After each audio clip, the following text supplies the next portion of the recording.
Araw-araw na mga salita ng Diyos.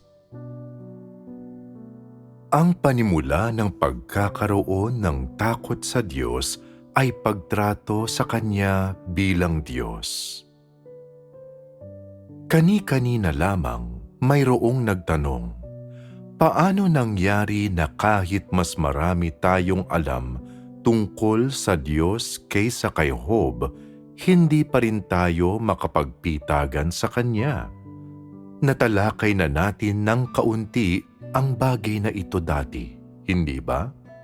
Natalakay na rin natin talaga ang diwa ng tanong na ito noon, na totoo na bagamat hindi kilala ni Job ang Diyos noon, tinrato pa rin niya siya bilang Diyos at itinuring siya bilang Panginoon ng kalangitan at lupa at lahat ng bagay. Hindi itinuring ni Job ang Diyos na isang kaaway. Sa halip, sinamba niya siya bilang lumikha ng lahat ng bagay. Bakit matindi ang paglaban ng mga tao sa Diyos sa mga panahong ito? Bakit hindi nila nagagawang magpitagan sa Kanya? Ang isang dahilan ay lubha na silang nagawang tiwali ni Satanas at sa gayong malalim na nakaugat at napakasamang likas na pagkatao, naging mga kaaway na sila ng Diyos. Sa gayon, kahit naniniwala sila sa Diyos at kinikilala nila ang Diyos, nagagawa pa rin nilang labanan siya at kontrahin siya. Ito ay ipinapasya ng likas na pagkatao ng tao. Ang isa pang dahilan ay nasa kabila ng kanilang paniniwala sa Diyos, hindi talaga siya itinuturing ng mga tao bilang Diyos. Sa halip, itinuturing nila siyang laban sa sangkatauhan, itinuturing siyang kanilang kaaway, at pakiramdam nila ay hindi sila magkakasundo ng Diyos. Ganoon lang iyon kasimple. Hindi ba natalakay ang bagay na ito sa ating nakaraang sesyon? Pag-isipan ito. Hindi ba iyan ang dahilan? Maaaring mayroon kang kaunting kaalaman tungkol sa Diyos, ngunit ano ba ang kasama sa kaalamang ito? Hindi ba ito ang pinag-uusapan ng lahat? Hindi ba ito ang sinabi ng Diyos sa iyo?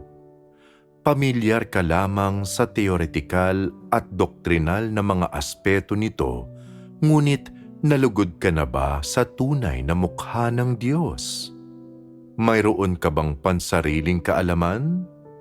Mayroon ka bang praktikal na kaalaman at karanasan? Kung hindi pa nasabi sa iyo ng Diyos, malalaman mo ba iyon?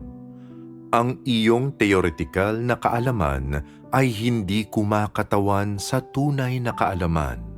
Sa madaling salita, gaano man karami ang alam mo at paano mo man nalaman iyon, hanggat hindi ka nagtatamo ng tunay na pagkaunawa sa Diyos, magiging kaaway mo siya, at hanggat hindi mo talaga sinisimulang tratuhing Diyos ang Diyos, kokontrahin ka niya, sapagkat ikaw ay isang sagisag ni Satanas.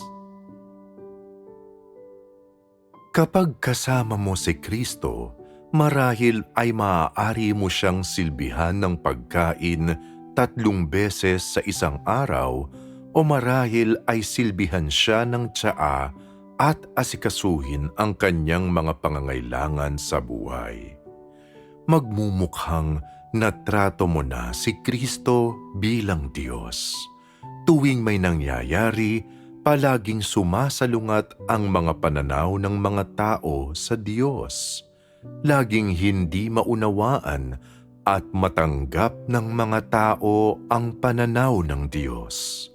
Bagamat sa tingin ay maaaring kasundo ng mga tao ang Diyos, hindi ito nangangahulugan na kasundo nila siya. Sa sandaling may mangyari, lumilitaw ang tunay na mukha ng pagsuway ng sangkatauhan, sa gayon ay napapatibay ang alitang umiiral sa pagitan ng mga tao at ng Diyos. Ang alitang ito ay hindi ang pagkontra ng Diyos sa mga tao o ang pagnanais ng Diyos na awayin sila, ni hindi niya sila kinokontra at pagkatapos ay tinatrato silang ganoon. Sa halip, ito ay isang kaso ng salungat na diwang ito ukol sa Diyos na nakatago sa pansariling kalooban ng mga tao at sa likod ng kanilang isipan. Dahil itinuturing ng mga tao ang lahat ng nagmumula sa Diyos bilang mga pakay ng kanilang pagsasaliksik, ang kanilang tugon sa anumang nagmumula sa Diyos at sa lahat ng nauugnay sa Diyos, higit sa lahat, ay manghula, magduda, at pagkatapos ay agad magkaroon ng isang saloobin na salungat at kontra sa Diyos. Maya-maya pa, nagkakaroon sila ng negatibong pakiramdam sa mga pagtatalo o nakikipagtunggali sila sa Diyos hanggang sa punto kung saan pinagdududahan pa nila kung nararapat nga bang sundin ang isang Diyos na ganoon.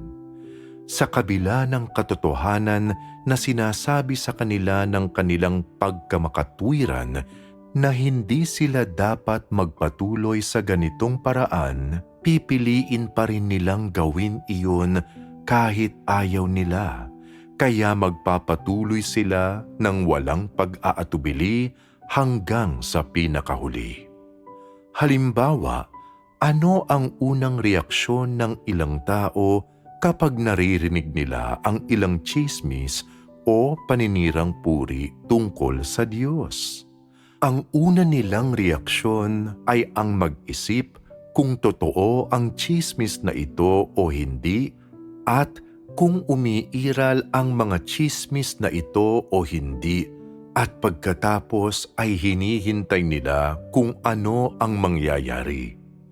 Pagkatapos ay nagsisimula silang mag-isip. Walang paraan para mapatunayan ito. Talaga bang nangyari iyon? Totoo ba ang tsismis na ito o hindi? Bagamat hindi ito ipinapakita ng mga taong ganito, nagsimula na silang magduda sa kanilang puso at nagsimula ng ikaila ang Diyos. Ano ang diwa ng ganitong klaseng saloobin at ng gayong pananaw? Hindi ba ito pagkakanulo?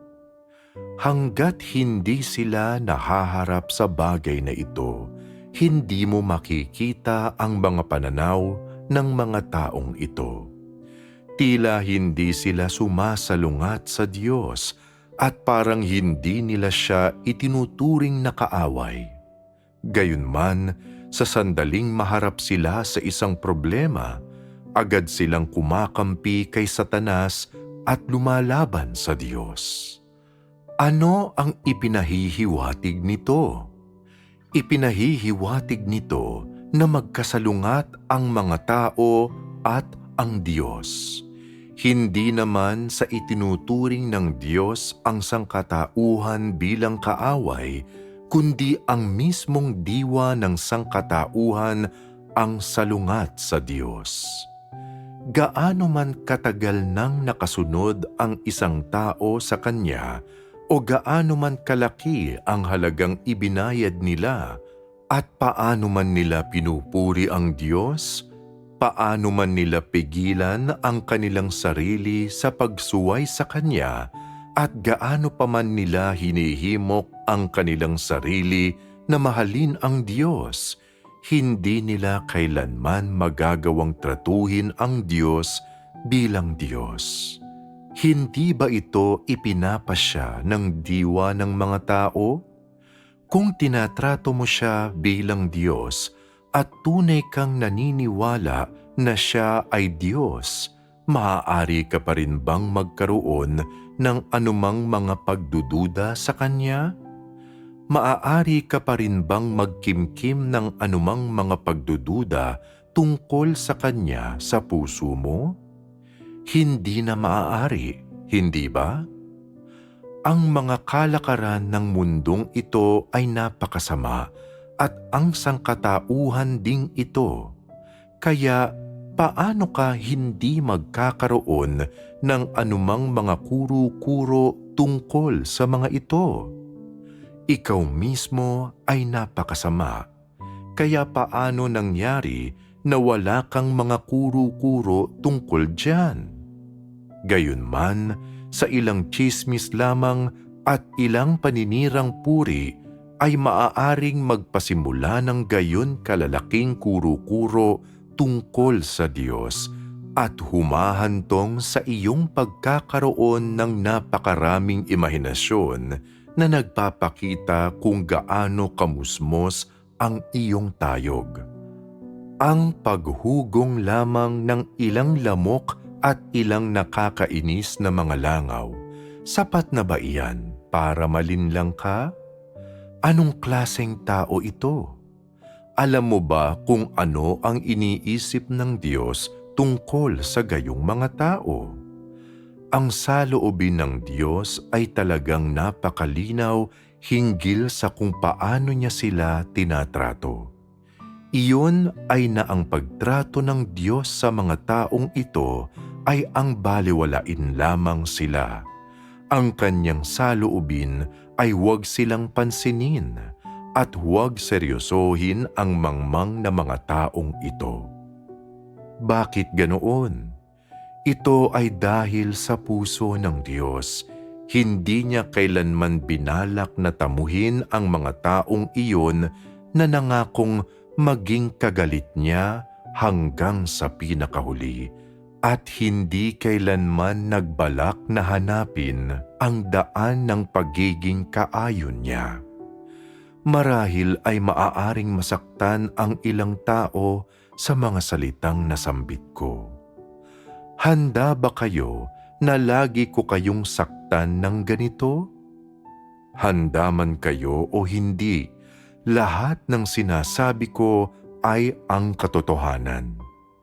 Kung lagi ko kayong sinasaktan at inilalantad ang inyong mga pilat ng ganito, makakaapekto ba ito sa matayog na larawan ng Diyos na inyong kimkim sa puso ninyo? Hindi. Sang-ayon ako na hindi sapagkat wala talagang Diyos sa puso ninyo. Ang matayog na Diyos na nasa puso ninyo, yaong masidhi ninyong ipinagtatanggol at pinoprotektahan ay hindi talaga Diyos. Sa halip, siya ay isang kathang-isip ng imahinasyon ng tao. Hindi talaga siya umiiral. Sa makatuwid, mas mabuti pang ilantad ko ang sagot sa bugtong na ito. Hindi ba nito inilalantad ang buong katotohanan? Ang tunay na Diyos ay hindi ang iniisip ng mga tao. Sana ay matanggap ninyong lahat ang realidad na ito at makatulong ito sa inyong kaalaman tungkol sa Diyos.